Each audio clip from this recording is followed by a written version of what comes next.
Testing 1, 2.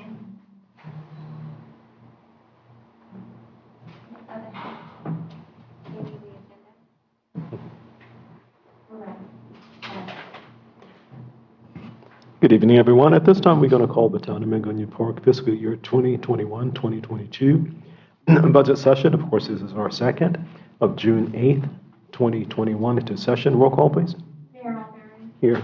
Vice Mayor Johnson. Here. Councilmember McConnell. Here.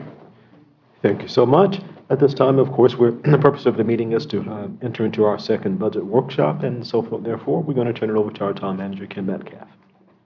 Mayor, Vice Mayor, and Councilman McConnell, thank you again for your time this evening. I'm going to be brief, and I think we just have a very brief presentation for you. I certainly will answer any questions that you have, and we'll take all the time that you need, certainly. Joining me tonight, of course, is our utility supervisor, Roosevelt Jones, and our water and sewer engineer, David Stambaugh. I think everyone knows David. And what we're doing, you have two sets of slides, if you will, in front of you. One is kind of a repeat from last week of what we did based on the feedback that we received. We took the slides, eliminated some, crossed out some others, and just updated them. And of course, the other set of slides is the grant opportunity that we spoke on briefly last week. And David is going to field your questions on that, give you a little bit more depth about this. So, does everyone have two sets? No, I only have my documentation from last week. No. I don't have mine either. Uh-oh. Okay. Alrighty, we'll take those then.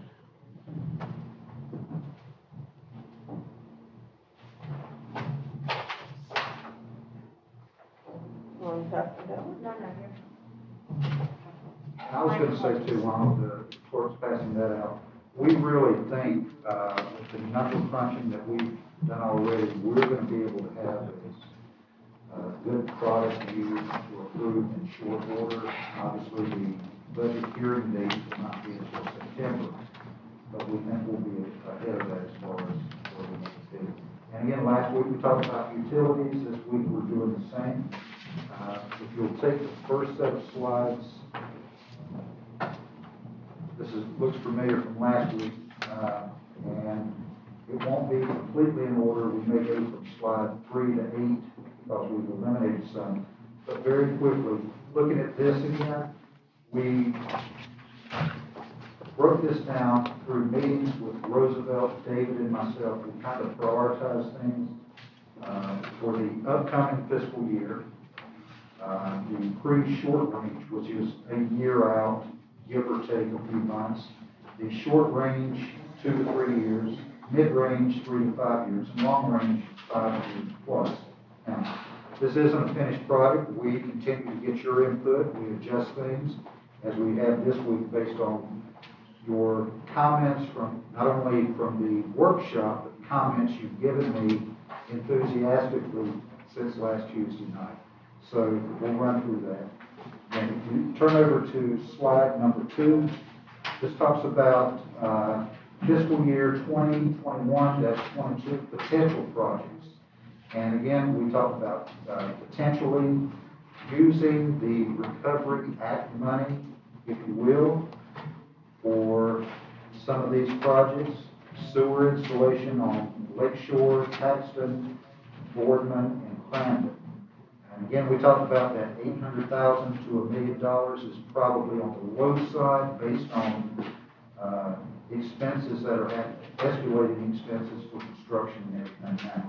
And of course, we are looking at maybe just a tad bit over $800,000 that we're receiving in recovery funds, and we feel as of May 10th, it looks like we can use those funds for water and sewer projects.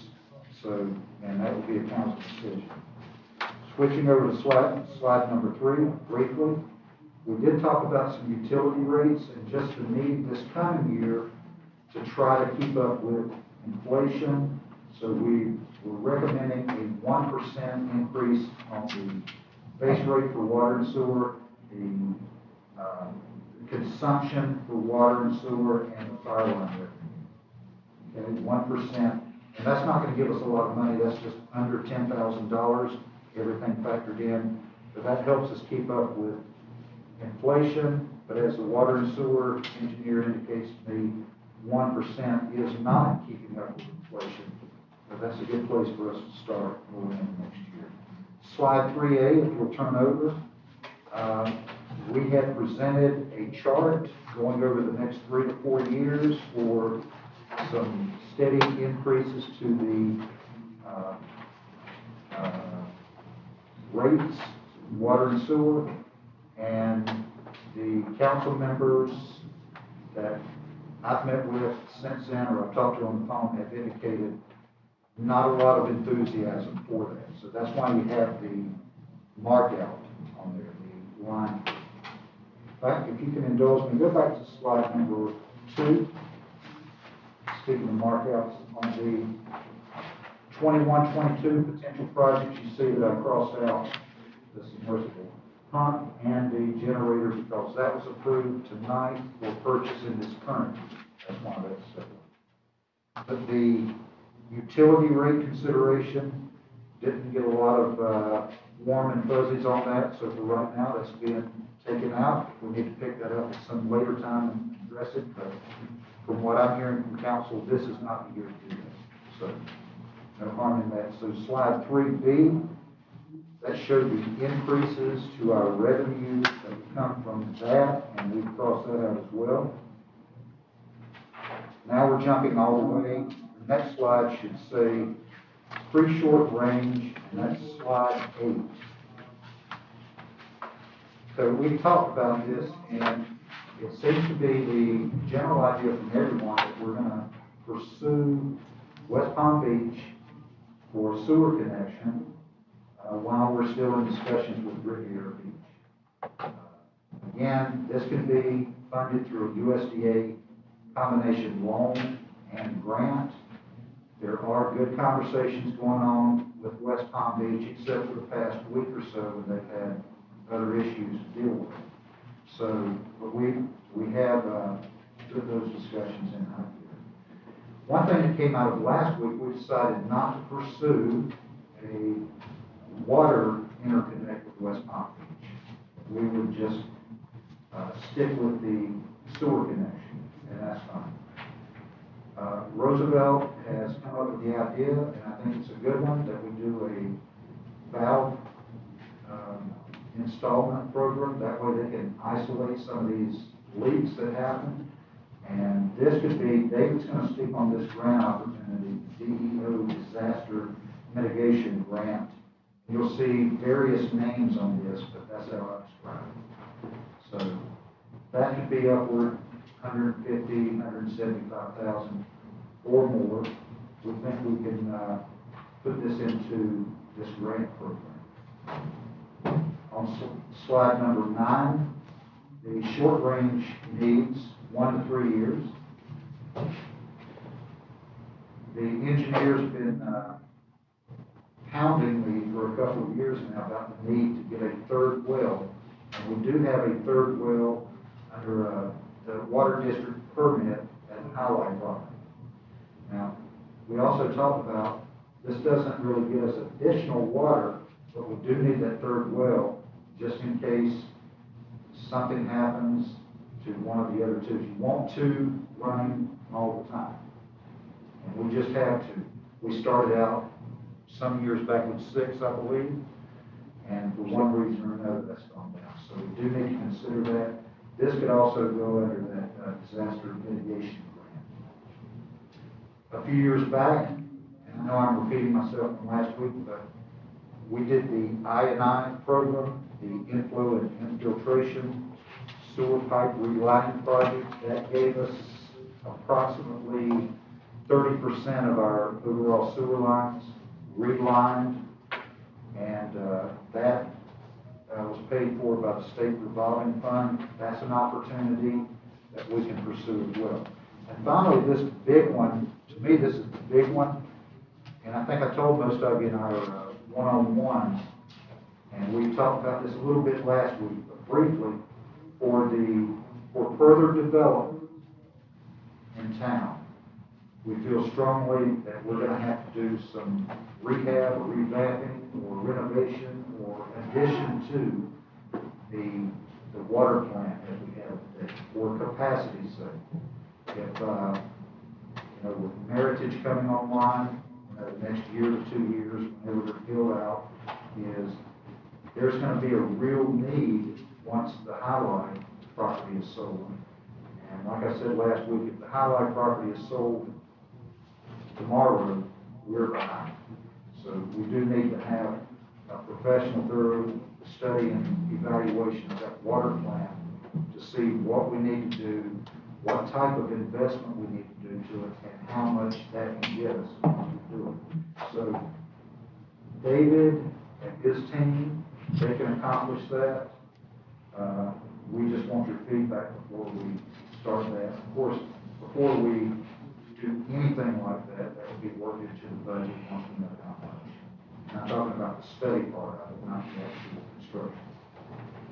Slide number 10 is your mid-range priorities and the improvements, the actual improvements, the renovation part to the water treatment plant would be during that time frame, unless the need arises or council wants to move ahead with that. We find some funding options that we're able to accomplish that. And finally, I put a long-range dream, if you will, that city councils and city managers throughout the county will get together and start discussing some shared resources and how we can keep these utility rates as low as possible. And I think if you just have a few cooperative efforts without trying to take over each other's system, you might be able to accomplish that. But that's down the road.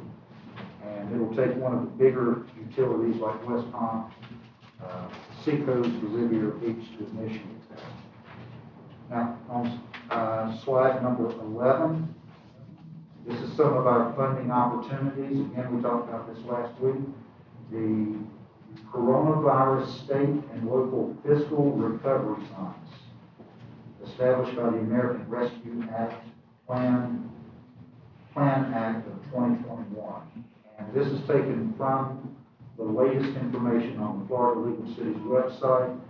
This money can go to invest in water, sewer, and broadband infrastructure, improving access to clean drinking water, supporting vital wastewater and stormwater infrastructure, and expanding access to broadband internet, which we would not be providing from our end of things. The state revolving fund for infrastructure projects, we've successfully used this in the past, most recently with the I&I project from a few years back. And finally, we've talked a lot about the USDA loan and grant, and we've struck up a good relationship with our local office that's in Royal Palm. We feel like this is a good opportunity for if and when we connect with West Palm Beach on the sewer. That is typically a 35% grant, a 65% loan. And I do remember one meeting in particular with Mayor Alberry was in there, and I think he had gotten talked up to the idea that that grant part would be considerably more. So I wouldn't doubt it. I think we're the type of town that they would love to invest in, and they indicated as much. And with the current administration in Washington, I think this opportunity is going to be pretty solid. And finally, the EEO disaster mitigation grant we've spoken on before, and David will give some updates here in a moment. Slide number 12. Other considerations for now or the future. If we were not to do all these massive improvements to the water plant, very soon then we're going to have to look at a filter media replacement there at the water plant. And I do note on that, if we do a substantial upgrade over there, that this filter media would be in that process. So that wouldn't necessarily need to be a standalone. And we talked a good bit last week about a potential renovation to the Highlight property lift station. Roosevelt talked about the safety component to that, and we're working on some policies right now that will ensure that we don't have any accidents and whatnot. That is a safety concern, but that is a costly expenditure when we get into it. And let's see. Finally, slide 13, and then y'all can hear someone else talk. One thing we do have left to accomplish this fiscal year is the payment of the water tower. Roosevelt's busy getting estimates on that. That's going to be in the 60,000 range or slightly more.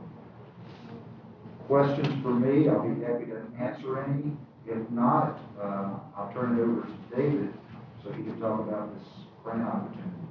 Now, one thing that came out, we did kind of charge David with the idea of getting us a proposal together as to what it would cost to put the grant application together for this DEO opportunity. He's working on that. There's going to be several steps to that. He's going to have to call in different experts for that. He should have a proposal to us sometime in July, maybe by the second meeting in July, first or second meeting in July. The deadline for this will be in September. We believe that's how it went last year anyway. So, your questions? Yeah. Thank you so much, Ken. Vice Mayor? Yes, so I just wanted to find out your needs that you indicated, utility mid-range needs. Where do you get the vacuum for this? Is this part of the comprehensive plan, or where is this coming from? That's a good question. Some of it is from our capital improvement plan. Some of this is new. Certainly the evaluation at the water plant, that's something new that we, as a team, we discussed over the past month and decided that was important enough to get that out of the table. But that's not included in the capital plan. The filter media, stuff like that is in there. The sewer expansion to Bryn Mawr, Paxton and all that is in there. Actually, the way it's stated in the capital plan is the remaining properties in town being on public waters. Just want to make sure these are the issues we're considering, that it's complementary to our plans that we have already in place, so that we're tackling those points as well. Absolutely. Good point. All right, thank you, Vice Mayor. Are there any other questions or comments, Councilman McConnell? When you talk about the water tank, the elevated, you're just talking about the elevated tank or all the tanks? Oh, with the paint? Painting all the tanks? Okay. Sandblasting. Oh. I got that here.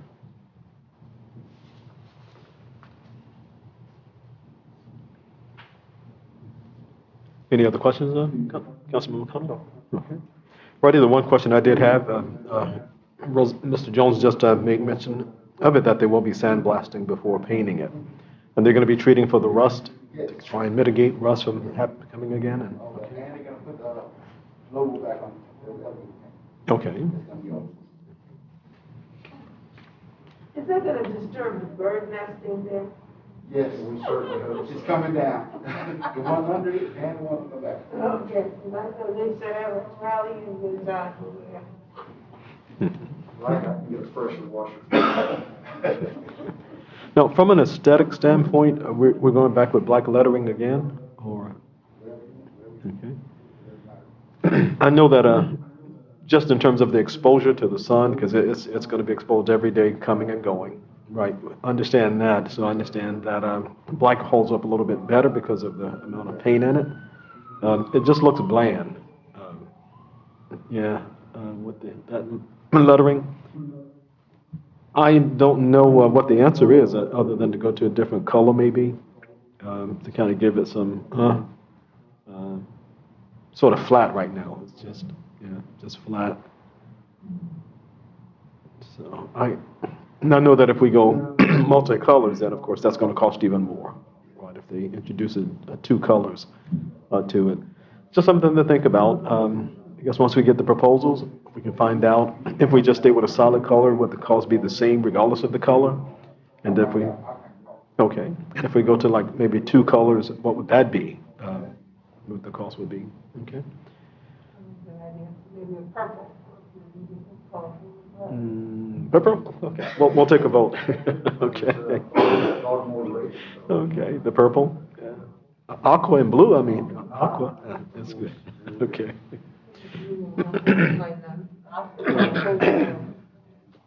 Yeah, you know, dolphins do exist in water, and that's water, so, and that's water, so. Okay, all righty. Any other questions for Ken? McConnell? The other thing was talked about with the elevated tank was to light up or put a light on town Magnolia Park.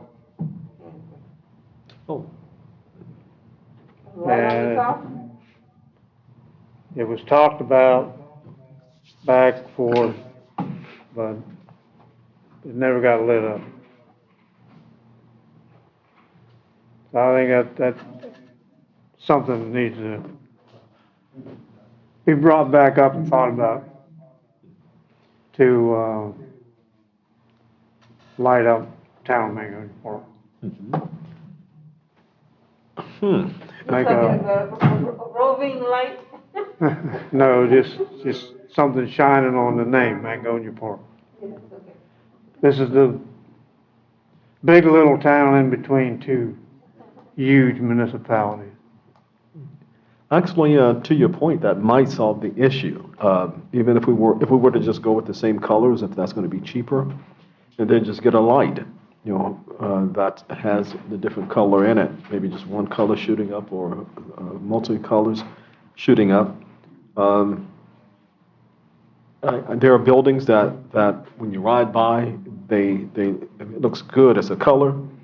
Then 20 minutes later, it's another color. I wouldn't advocate that perhaps, but at least whatever mechanism, the lighting mechanism that is, that actually can project up there and then just kind of give us, I think Boynton does that. The city of Boynton does it, right? And I think one other municipality. So we have the wheel already invented and already being used, so we can just touch base with them and find out what company they used and what type of apparatus to kind of project that high to give it that kind of illusion. I think one other municipality, I can't think, but I know Boynton does. So that might just solve the color problem, at least at night anyway. And it would also project it, as McConnell was stating. At night you'd be able to see it. Okay. All righty? Okay, other questions or comments? Okay, if that's all we have for Ken for now, then we'll have David come and present to us.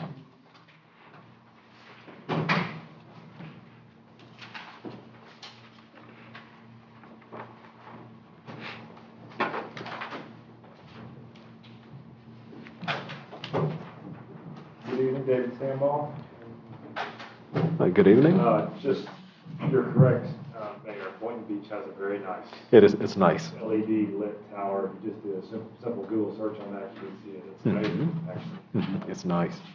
As the town manager mentioned, I just wanted to give you a brief summary of this document, which is on the DEO's website, which was actually from last year's webinar on the general infrastructure program. I'm not going to go through all, I think it's 14 slides. I just want to highlight a few, and it's really just intended to provide you a little more detail than what I gave last week on some numbers and what this infrastructure program is actually for. So as I'm going through, I'll just note a couple of page numbers. They are in the bottom of the slides of which sheets I want to just kind of talk about. I'm going to start with slide number 2. It's just highlighting what this is for. Like Mr. Metcalf, our manager, mentioned, this has followed many names at this point, but this is for the CDBG mitigation funds that are being administered by the state DEO office. Launched in 2018. If you notice here that second bullet at the end, these are funds administered for long-term recovery programs associated with Hurricanes Hermine, Matthew, and Irma. So when a national disaster is declared by the president, then that opens up the opportunity for these funds.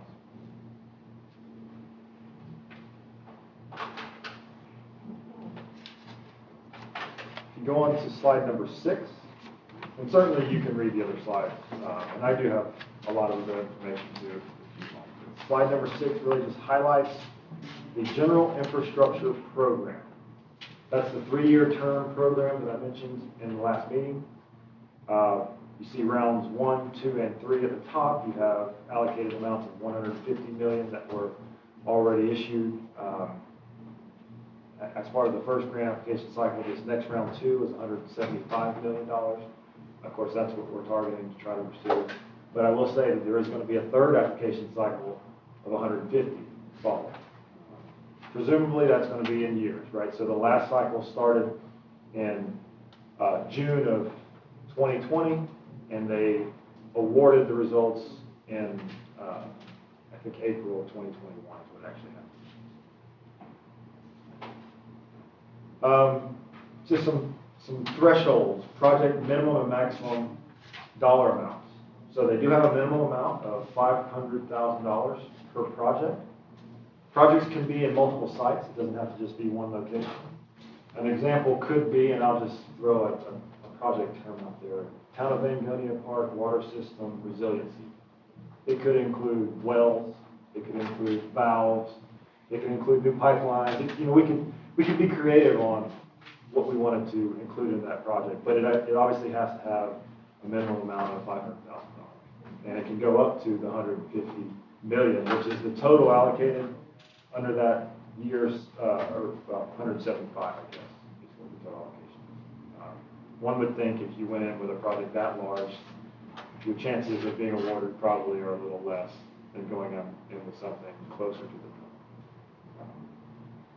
So right now, I'll just say the application cycle has not opened up yet. I am monitoring their website daily just to find out when. As soon as that opens up, the first step we want to do is try to have a pre-application meeting with their reviewers and really dialogue with them up front about our thoughts on what we want to include, the application contents, and try to get them to frame it in on what would be our best opportunities. It's a scoring type situation, so every applicant will be scored on a 150-point scale, and that's how they will award to the recipient. Just a few more highlights on this slide number 6. You can see, obviously, we are eligible. We are a county, municipality, or state agency. Generally, these are for low to moderate income and urgent need communities. We certainly can fit that mold. Hazards being addressed: flooding, severe storm, tropical cyclones, coastal erosion, and wildfires. So all of those we definitely can meet. I'm going to flip on over to slide number 7. This gives you just a couple of examples of general infrastructure projects. Right off the bat, the first bullet, I think, is something that fits our goals. Restoration of critical infrastructure. Examples: water, sewer, facilities, streets, removal, drainage, etc. You can see here that there are opportunities for other types of funding outside of just water and sewer. Those are things that we could possibly consider too. Drainage, roadway infrastructure, things like that could fit. I know in my mind we had a pretty bad flooding area at some point last year that we were trying to deal with. I certainly wasn't too involved with that, but Mr. Dan certainly would have knowledge on that. So those are opportunities also that could be invested in.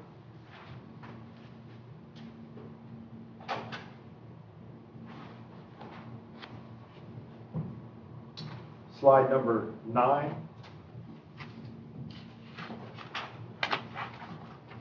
This slide really is meant to highlight eligible versus ineligible. On the left column there, the eligible. I'm not going to read them all, but I think the ones that are probably most important to what I'm here to talk about tonight: construction costs, rehabilitation, stormwater, you see, support services, public outreach. Support services, I could suggest could be engineering fees, could be project administration fees, things like that. Do just want to note that anything that is going to be an eligible funding or an eligible cost to be refunded must go through the state's requirements for procurement and things like that. So anything we have to do has to go through the whole public bid advertisement process and then that sort of stuff. Ineligible costs, I won't go through them all, but indirect costs, you can imagine some of these would not be something we would pursue reimbursement for. That's really it. I'll just, I guess, stop on slide number 10. It's a two-stage application process. The first phase, they're really just going to tell you that you meet the requirements, and you've now graduated to be a part of phase number 2. Phase number 2 is where your points will be applied and you're evaluated.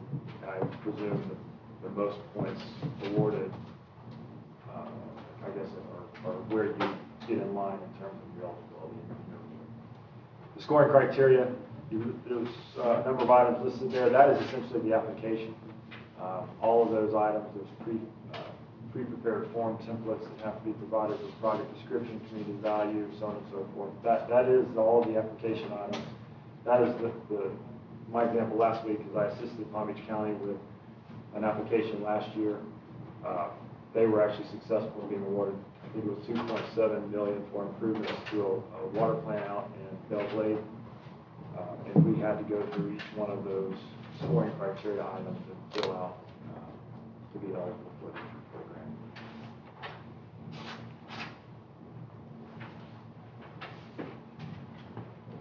That's really all I wanted to highlight in terms of that webinar slide. Certainly there's a lot more reading there and there's a lot more documents available online, but that'll give you the general overview, I guess, of the program and why we're just talking tonight. Okay. Alrighty. Vice Mayor? Yes. Okay, this is good information. I wanted to find out, I've heard a little talk about the stormwater management system. And we don't have a program in our city for stormwater management, is that correct? A program? We don't have, what was the comment made last week about stormwater management that we don't have in our Storm. So we don't have, Vice Mayor, we don't have a stormwater authority. We do have a program through NPDES. VAN handles that for us, but we do have a program. We do have to keep storm drains clean, report on our maintenance, any heavy duty cleaning of the lines and whatnot. All of that's reported to the state. I think the discussion last meeting was there are cities, kind of Lake Park is one that I know comes to my mind, that has a special stormwater, whether they call themselves a district or an enterprise fund or something that's made to provide a funding source specifically targeted to stormwater improvement. So that is not currently set up. So the decisions that we're making for comp plan and the capital plan issues that were brought up earlier, they can be actually funded through some of these dollars? Yes, yes. There will be no, again, some of the things that I learned in my experience with doing the work for the county is projects cannot already be budgeted. I think I mentioned that last week because that means you have the money to do it. But yeah, I mean, you do have to identify timelines and things of implementation. But yeah, I would see no reason why any of those capital items could not be included. You really have to think about the best opportunities, the best chances of being awarded. I mean, there's obviously a lot there. One of the things you have to report on is the benefit to the community. How's it going to benefit, things like that. So certainly we've talked a lot about the valve program as the example. If a break happens, then everybody suffers versus having the valving available so that you can isolate the problem and fix it quickly. So there's things like that's a direct benefit, right? You can put that on paper, you can write about it. Some of the other, it's maybe an indirect benefit, but you have to obviously use your best wordsmithing skills to try to make that meet the applications you can. Okay, so where is it best for us to indicate, you said we wanted to have a third well? Is that something we need to put into the fortification funding program? So that is the idea that we've discussed internally is, right now, just generally speaking, right now, the South Florida Water Management District has a permit that regulates your wells and how you use them. As town manager said, we're down to 2 that are being used right now. Currently, the permit that we have does allow for construction of a 3rd well. That well, and I don't know the history, was located on the highlight property. So my thoughts, I wasn't around in doing this work for the town back then, my thoughts are that was probably dedicated for a future project on the highlight property and to become part of that development, maybe to provide additional capacity. I don't really know. So my concern right now is that we're down to 2, and that's the minimum that you are supposed to have for the district. And if we have an issue with one of them, then we are in a real need at that point. So the 3rd well is not, in my opinion, like what was envisioned for the highlight property well for additional capacity and that sort of stuff. The 3rd well that I'm envisioning is for redundancy, which totally meets the intent of this grant. It's about resiliency. It's about maintaining the capabilities. You know, it's not necessarily about funding future development or that sort of stuff. So I 100% think that yes, that 3rd well being pursued for redundancy purposes is 100% in line with the intent of this grant. Great, that's what I was thinking too. I just want to make sure my evil ideas are feasible in this granting process. So the town manager mentioned one of the things I'm doing right now behind the scenes is trying to talk to the professionals. A professional is a hydrogeologist that would be involved with the wells and how they operate underground, how the water moves underground. Is the water clean enough to put in for drinking water purposes and that sort of stuff. So that's one of my due diligence efforts right now, to find out what steps we have to go through to find out where the best location is. And of course, is it the park, for an example? Could we find a little corner in the park? The park currently has one of the other wells on it right now. It's adjacent to it. So we got to go through those steps to determine where it would be. Someone back in the days thought that the highlight property would be a good source, and they sought, approval with the district to get it there. But where would this other opportunity be for us? That the one on the highlight property was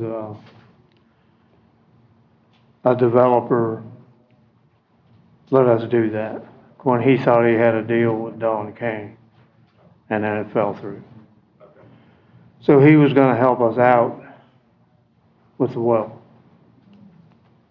So when that all fell through, then the well was put in, tested, everything was done. All it needed was the 6-inch casing. And all it is right now is a test well. Yeah, that makes sense. That's kind of what I imagined. Yeah. It was meant for encouraging that development of that Yeah. property. The complication is it's on the opposite side of the railroad tracks as the water plant. And so installing a pipe under the railroad track, obviously you can imagine, it's a little more complicated. It can be done. Jacking and boring in the railroad tracks is done every day, but it's just a little bit more complicated. I would hope maybe we could find something on the other side. That's why I mentioned the park as an opportunity. Maybe something there would be a lot easier for us to find and construct.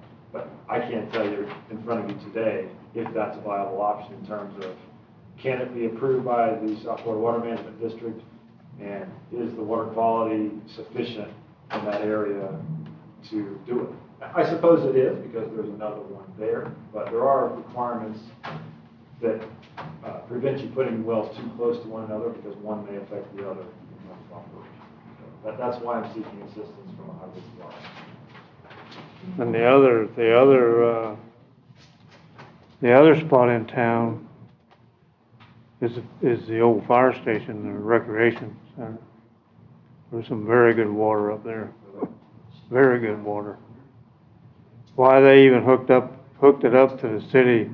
People used to drive by there and fill their jugs right there at the fire station. And they capped that well off. If there was a well there, Yep. was that, and I'm sorry, I should know these answers. Was that one of the 6 that we currently had? No, No, okay.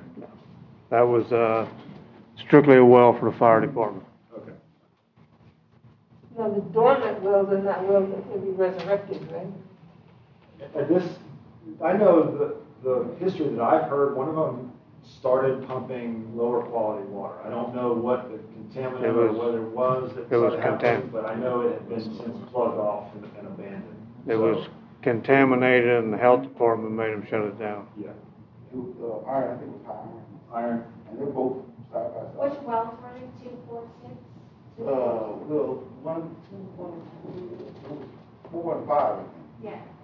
But they're right behind, the case, because they're just side by, they're probably 40, 50 feet apart.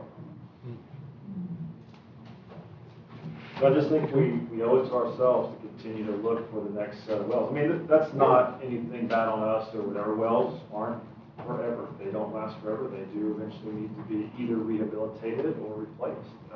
We did a well hunt under Blouse, under WGI or either Montrose. Remember, it was cost us like $29,000. Really? We did a well hunt. How long ago was that? 2003 That would have, or 4? Between 2002 and 2009. would have been a while.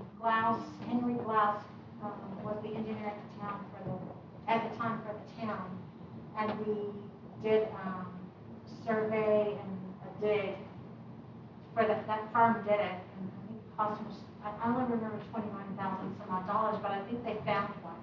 They found a spot for a new well. What was the name of that consultant? Under Henry Blouse. We have that study, so we did. Klaus and Associates. I will definitely follow up with I you. think it was Montrose or either when he was with WGI or the other firm, one of the three. One more time, so. Yeah, we would have the information here, so. And that was back when we was having trouble with the wells anyway. Correct.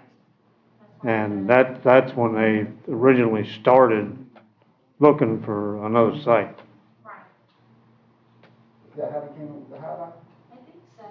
Yeah, I think the that's highlight, where they found it. like they was saying, the highlight, you're gonna have to jack and bore in order to, because you pull the water out of the well, you have to pull it to the water plant, you treat it, and then you're gonna have to run electrical, come out and control it from the water plant. To go on the other side of the river track, you need to find something more closer to the plant. That's gonna be a hard, to jack and bore, you gotta put a casing in the pipe, do it. It's gonna be a lot doing going under the river track. And you gotta run the electrical under that track too.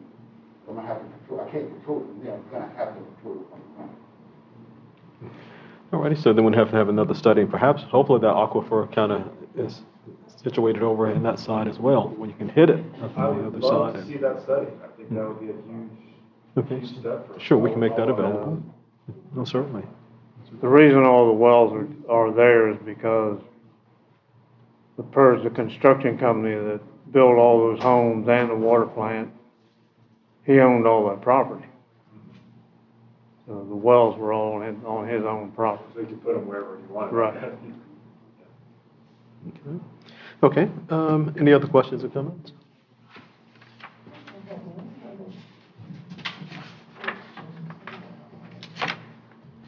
Well, just as the other council are collecting their thoughts, if indeed we're going to pursue, I'm sure what we'd have to do, excuse me, is I'm sure there's a wish list of things that we have, and I'm not sure that we can submit an application with just a whole bunch of wishes on it. We've got to kind of look at some priorities, sort of prioritize it, and what are the strongest cases we can present. Then also, we have to sort of balance that against what are our most important needs. And just as I've sort of been going along, I'm thinking, a new well would probably, because that, of course, is going to allow for the potential development, which, of course, sort of ties into other initiatives that both the county and the state has, that are creating opportunities for employment. We don't know what's going to happen if the highlight size development is going to be a DRE. It's going to be some type of community, much like City Place, where it's got some mixed use. We don't know. But we do know it's going to be impactful for both the town and the county. And so I think in terms of proposed projects, that is going to facilitate it. And let me make sure, there is a very distinct and important point here. Mm-hmm. The new well that I envision pursuing is backup redundancy, not But we can- additional capacity. Okay, certainly. I mean, we could, you know. So there's a distinction. I gave the example. We're not talking about a single item. It's not just the water plant, or it's not just the wells. It's not just the pipes going to the development from the plant. It's the system. It's everything. You have to have the ability to produce the water and deliver it.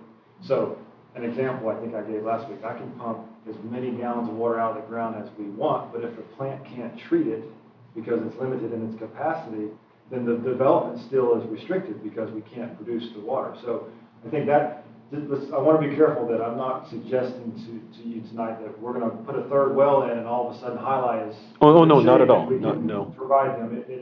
I think that's in line, the future development is in line with town manager's idea about the water study and what can be done for that development. That's in line with that. But the well is really about, let's not get in a position where we have one of our only two go down, and now we have to buy water from the Beach or something. Oh, absolutely. And that, of course, it would be the strength of, if indeed we're, the well, let's just say that it was decided that the pursuit on our part in terms of this particular opportunity, trying to secure some funding, what would be our most immediate need? Yeah, as we sort of think about it, a well. Because right now, when you kind of consider the health and safety that we're charged with, and that the state is charged with as well as it relates to a citizenry, would be number one, to provide good water. You know, we don't want to become a small Flint, so to speak. And so, yes, to your point, if indeed one of those wells go down, then there we are. And so we need to mitigate that, absolutely.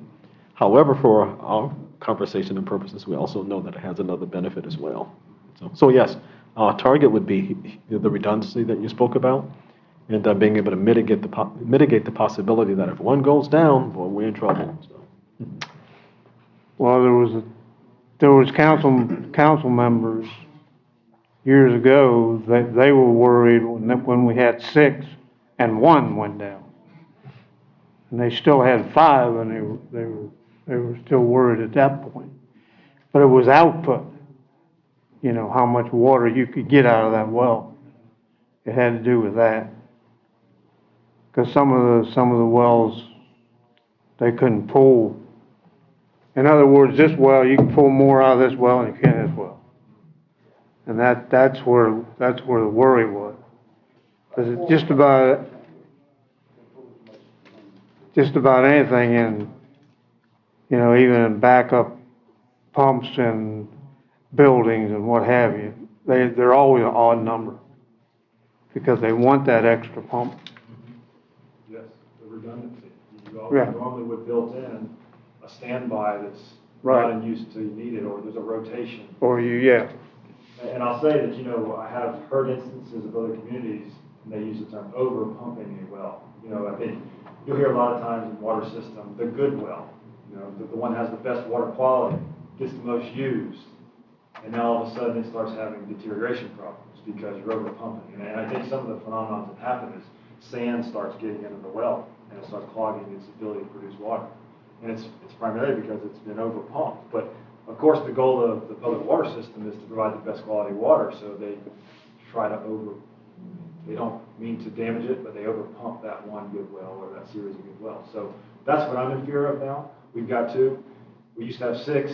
I'm sure at some point there was a rotation of those 6, so the amount of water was drawn out of each one of them was a little bit less than what we're doing today. So are we in jeopardy of at some point over pumping the well? 6 was the worst quality of water. Yeah, we had some When intrusion. It could be used. The health department would let them use it, but it was the worst quality. And I'll say there's a little bit of a 2-for-1 in my mind that I'm envisioning, because your consumptive use permit with South Florida Water Management District expires in 2027. It's not that far away. So could the efforts done today, let's just say you get approval for a third well, could they now be the efforts needed anyways in terms of approaching that 2027 expiration date? So maybe doing the work now, no matter what you're going to have to do, but maybe we're going to pursue it now for that third well, and that then can extend that 2027. I don't know how the district treats that, but in my mind, I'm targeting kind of a 2-for-1 there. Oh, absolutely. And that's why I keep bringing up the well, I think, because it has tentacles. As you stated, it reaches out now to perhaps that. And other things that we do, of course, would help to remedy some other situations, but I don't think they have the same tentacles as the well would have. So Yeah, this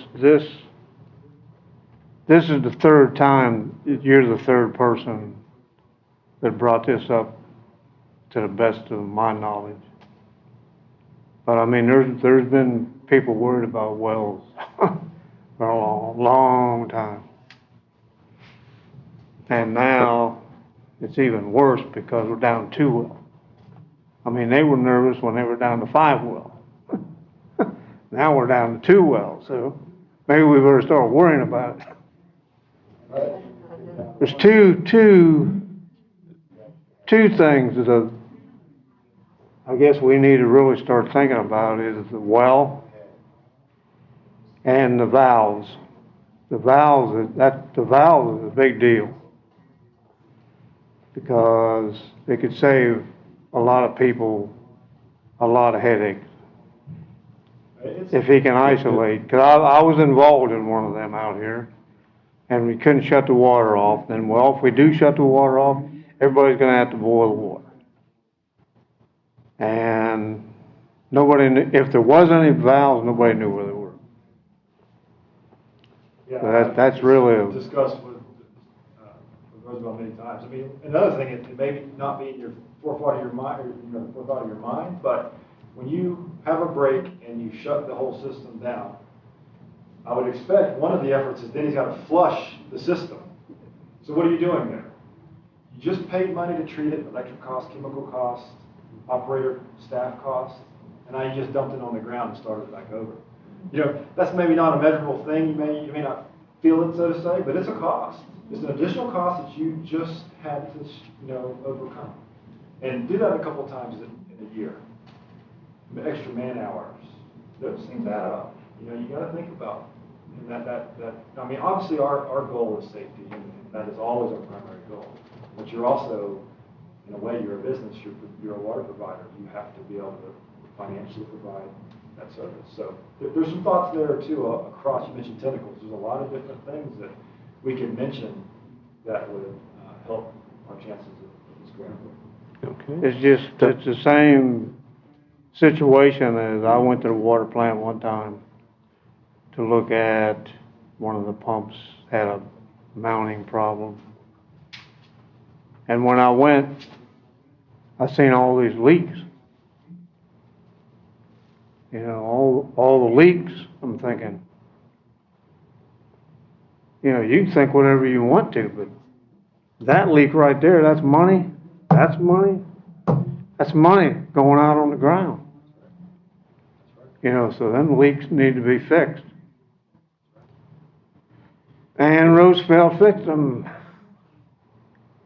That's the same thing, and not And that's to change money. topics, but the I&I program, right? For every drop of groundwater that goes into that sewer system gets pumped and paid. Paid for again. Yeah. The drops add up. Mhm. They really do over time. That's Absolutely. our goal is to try to make us more efficient. Absolutely. Okay, in terms of the, let's move. It's a different topic altogether. I mean, is this something you want to continue? I was just getting ready to wrap up this portion of I it. just wanted to ask clarification on page 9. As you go through and those activities, I'm glad that they identified it, but what does the statistics of outreach relate to? Well, my experience with the county is the only thing I can really understand at this point. I'm sure it could be a lot bigger, but the county had to do public notices. You know, that's a very minor thing, but maybe there's a cost there. Maybe there's introductions to the community about what you're doing. Let's just say you're going to put a well out there. Maybe there's a community meeting, or maybe there's a consultant you bring on board to help present that idea. I would expect there's costs there that are eligible. Because you're required by the grant application to have public notice. In the bare minimum, it's a notice with different languages, Spanish, English, Creole, I think. So a bare minimum, that's what you do. But I'm sure you could go a little bit above and beyond to secure the community.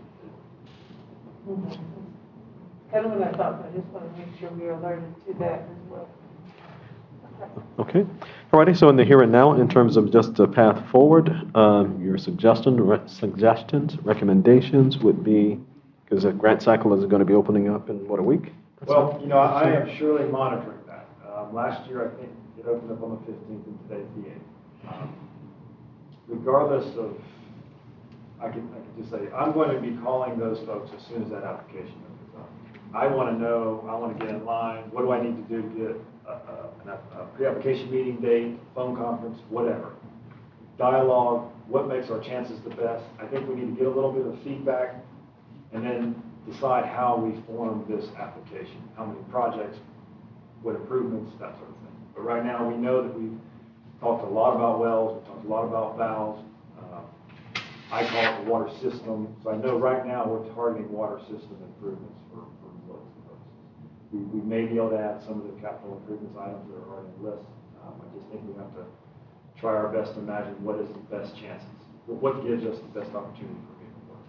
And that's going to come with some dialogue, I think, from the DEO staff. Okay.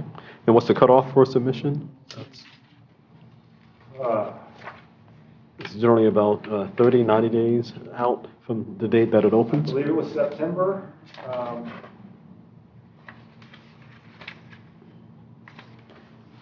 think it's normally 60, 90 days, 60 to 90 days out, I think. So that will put us in September, I think. I think it was September. September? Okay. I had that, I'm sorry, I don't have that. Oh, not a problem. But I know it was something like September. Okay.